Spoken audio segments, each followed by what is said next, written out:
नमस्कार, मैं हूँ आपका दोस्त विजय विद्रोही। आप मुझसे जुड़ चुके हैं, इसके लिए आप सबका तहे दिल से शुक्रिया और अगले 7-8 मिनट में आपसे जुड़े रहने की कोशिश करूँगा। हमारे खास कार्यक्रम विजय फैक्टर में आप सबका स्वागत है। तो सुप्रीम कोर्ट ने मोदी सरकार को 1 नहीं, 2 नहीं, 3 नहीं, बल्कि 6 झटके दिए हैं, एक साथ 6 झटके दिए हैं। 22 मार्च को सुप्रीम कोर्ट के 6 जज मणिपुर का दौरा करेंगे।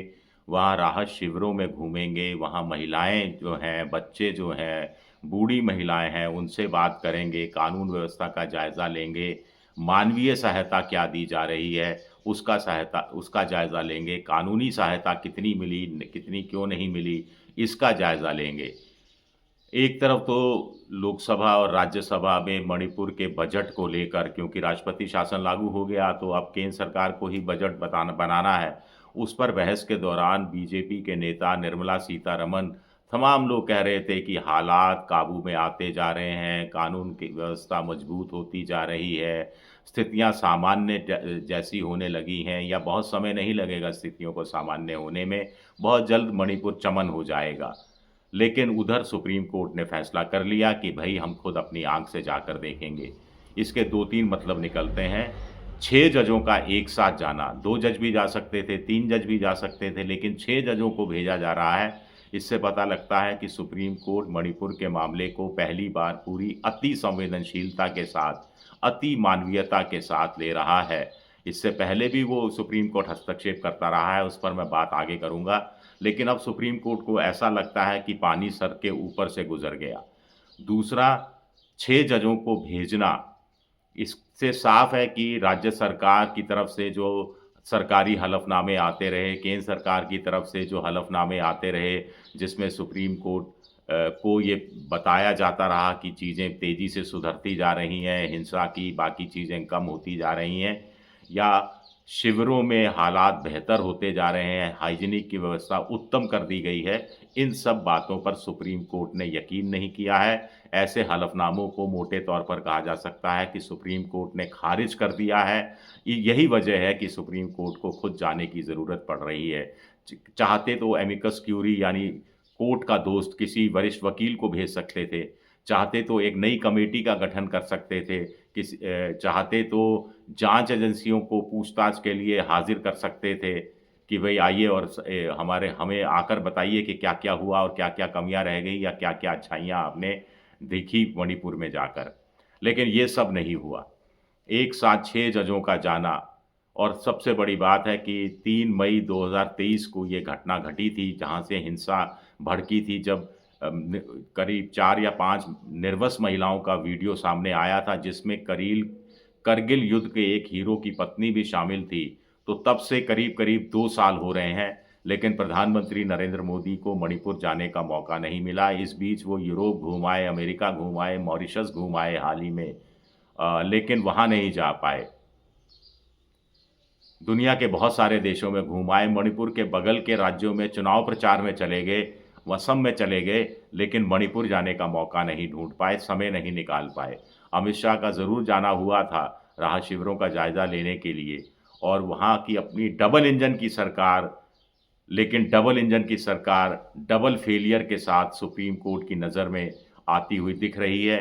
लिहाज़ा सुप्रीम कोर्ट के जजों ने 6 जजों ने एक साथ जाने का फैसला किया है, जिसमें ये अध्यक्षता होगी जस्टिस गवई की, फिर जस्टिस विश्वनाथन हैं, जस्टिस सूर्यकांत हैं, जस्टिस विक्रमनाथ हैं, जस्टिस सुंदरेश हैं और जस्टिस एन कोटेश्वर भी हैं और जस्टिस कोटेश्वर खुद मणिपुर के बताए जाते हैं।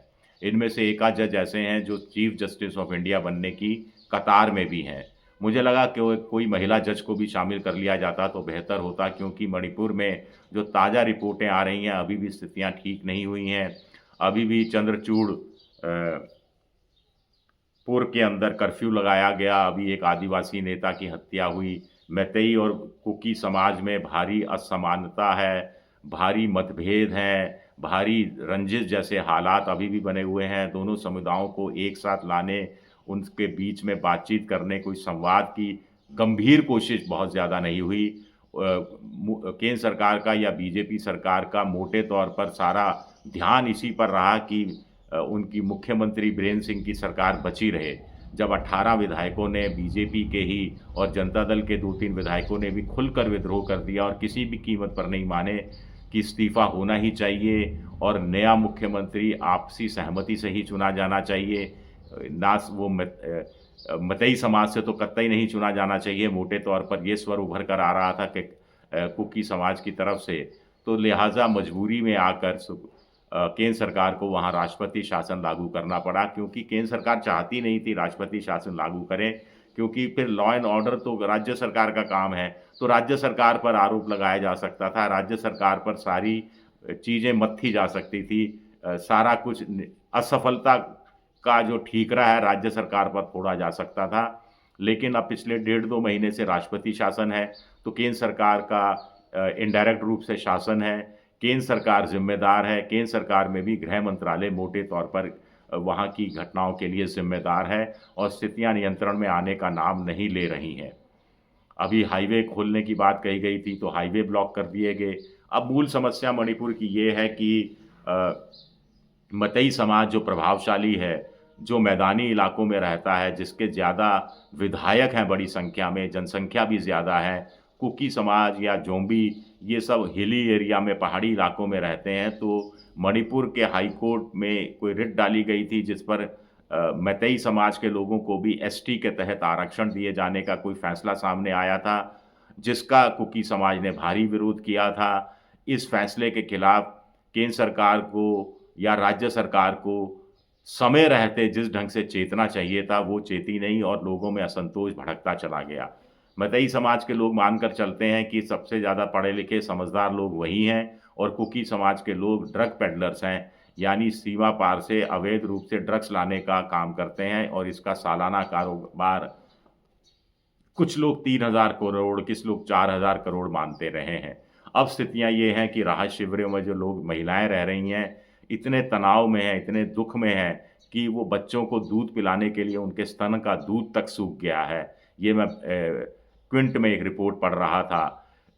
टॉयलेट्स कम हैं, अनहाइजीनिक कंडीशन है, बच्चे बड़ी संख्या में स्कूल से बाहर हैं, स्कूल खुल नहीं पा रहे, राहत शिविरों के अंदर पढ़ाने की कोई व्यवस्था, माकूल व्यवस्था नहीं है। बहुत से बच्चे जो 8वीं और 11वीं के बीच के हैं, वो दूसरे स्कूल में एडमिशन लेना चाहते हैं, लेकिन उनके घर या तो जल चुके या घरों में वो जाने की स्थिति में नहीं है, तो उनके पास दस्तावेज़ नहीं है एडमिशन के, उसके लिए भी कोई व्यवस्था नहीं हो पाई है।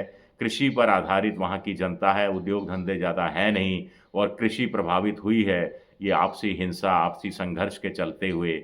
दुनिया भर में मणिपुर की आलोचना हुई है जिस ढंग से सरकार ने कानून व्यवस्था की स्थिति को हैंडल किया। यूरोपियन यूनियन ने कुछ वहाँ चर्च तोड़े जाने की, चर्च जलाए जाने की घटनाओं पर भी दुख व्यक्त किया था और बार-बार संसद के अंदर और बाहर विपक्ष के लोग मणिपुर का सवाल उठाते रहे। संसद के अंदर उठाया गया तो उसको एक्सपेंज कर दिया गया। पता नहीं कितनी बार लोकसभा और राज्यसभा के अंदर विपक्षी सदस्यों ने नोटिस भेजा कि वो सदन में मणिपुर को लेकर विशेष चर्चा कराना चाहते हैं, लेकिन एकाग्र रूप से एक बड़ी चर्चा दोनों जगह नहीं हुई। मणिपुर का नाम लेते ही कई बार चीज़ें एक्सपेंज कर दी गई, उससे संबंधित चीज़ें एक्सपेंज कर दी गई, यानी सदन के रिकॉर्ड से हटा दी गई। इसको लेकर भी असंतोष उभरता रहा है।